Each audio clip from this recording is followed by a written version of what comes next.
क्या आपने कभी सोचा है कि कोई शख्स अपने बयानों में बदलाव क्यों लाता है? कोई व्यक्ति अपना लहजा क्यों बदलता है? हमने यह सवाल एआई यानी आर्टिफिशियल इंटेलिजेंस से किया तो आर्टिफिशियल इंटेलिजेंस ने हमें कुछ कारण बताए।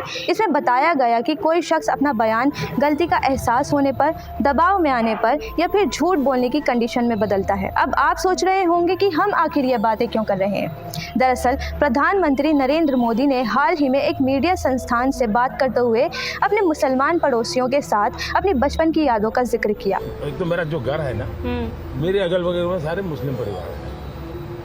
तो हमारे घर में ईद भी मनती थी, हमारे घर में और भी त्यौहार होते थे।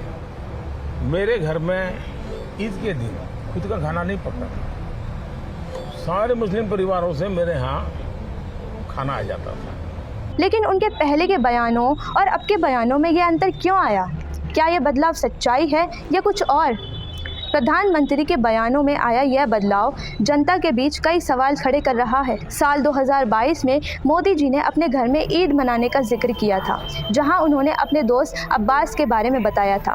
प्रधानमंत्री ने बताया था कि उनकी मां अब्बास के लिए ईद के दिन उसकी पसंद का खाना भी पकाती थी। एक तरह से अब्बास हमारे घर में ही रहकर पढ़ा। हम सभी बच्चों की तरह माँ अब्बास की भी बहुत देखभाल करती थी।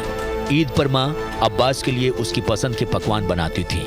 अब देश में जारी आम चुनाव के बीच उन्होंने अपने मोहल्ले के मुस्लिम परिवारों का जिक्र करते हुए एक बड़ा बयान दिया है। इस मुद्दे पर AIMIF चीफ असदुद्दीन ओवैसी ने कहा कि प्रधानमंत्री के बयान में झूठ की सफाई है और उनका कहना है कि मोदी जी ने मुसलमानों को घुसपैठी और ज़्यादा बच्चा पैदा करने वाला कहा था, लेकिन अब वे कह रहे हैं कि उन्होंने कभी हिंदू मुस्लिम नहीं कहा।